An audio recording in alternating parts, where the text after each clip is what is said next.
Dia adalah bunga sekolah, cantik, misterius, dan tak tersentuh. Semua siswa laki-laki diam-diam menaruh hati padanya, tapi tidak ada yang berani mendekat. Konon katanya, siapapun yang menjalin hubungan dengan Zhou Xing tidak akan hidup lebih dari 7 hari.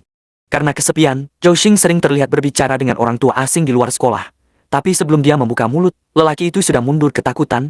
Bahkan dirinya pun mulai merasa seperti kutukan berjalan. Sampai suatu hari, seorang murid pindahan bernama Fu Becheng muncul. Dia mendengar desas-desus tentang Zhou Xing. Tapi alih-alih takut, dia justru tertarik.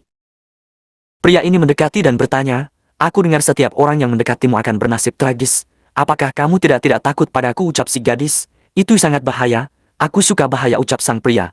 "Baiklah kalau begitu ini aku memberi kartu bila selama 7 hari kamu tidak mati maka hubungan kita akan berlanjut. Baiklah aku terima semua konsekuensinya." Pria langsung terima kartu itu, dan tiba-tiba sebuah pot jatuh dari atas, namun hanya menimbulkan goresan di tangannya. Teman wanitanya datang menghampiri dan mengingatkan agar tidak meneruskan keinginannya. Pria sedikit terkejut dengan peristiwa itu. Gadis yang sebelumnya senang karena baru pertama kali ini, ada orang yang berbicara padanya namun tidak mati. Namun pria ini sedikit ragu dan mundur. Gadis pun menjadi sedih karena dia menganggap semua pria sama saja. Akan tetapi tanpa diduga pria kembali mendekati gadis ini. Orang-orang tercengang melihat keberanian pria ini. Teman gadis pun memperingatkannya namun pria ini tetap berbicara pada gadis ini. Sang pria berkata, "Saya tetap akan mengejarmu apapun yang terjadi dan takkan mundur sedikit pun. Baiklah kalau begitu kita tunggu sampai 7 hari. Apakah kamu masih bisa bertahan?" ucap si gadis. Lalu gadis itu segera pergi.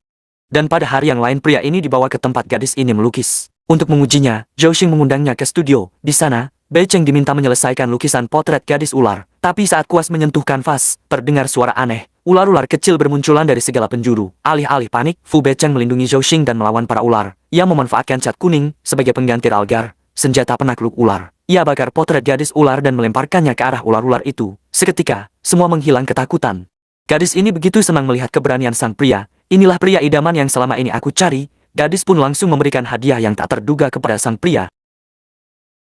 Namun, saat kisah cinta mereka menyebar, Huang Ziki siswa dari kelas lain mencoba mendekati Zhou Xing, dan dalam sekejap, dia menjadi santapan Zhou Xing. "Makanan biasa, cuma bertahan 3 hari, tenang, makanan baru sedang dalam perjalanan." Gumamnya dingin, karena hilangnya Huang Ziki. Sekelompok siswa yang dipimpin Xiaomi menuduh Zhou Xing dan ingin membunuhnya, tapi sebelum kekacauan terjadi, Fu Becheng datang dan menghentikan mereka. Dengan keberanian dan tekad, dia melindungi Zhou Xing dari semua ancaman. Namun, satu pesan penting disampaikan padanya, jangan pernah pergi ke rumah Zhou Xing. Semua pria yang pernah masuk ke sana, menghilang, tanpa jejak. Hari ke-7 tiba, Zhou Xing menatap Fu Becheng. "Ini hari ke-7 kamu mengejarku, masih berani jadi pacarku. Pastinya, kalau begitu, kamu harus antar aku pulang setiap malam." Dengan senang hati, "Tapi kamu juga harus ingat, jangan pernah ajak aku masuk ke rumah barumu, karena semua pria yang masuk, tak pernah kembali."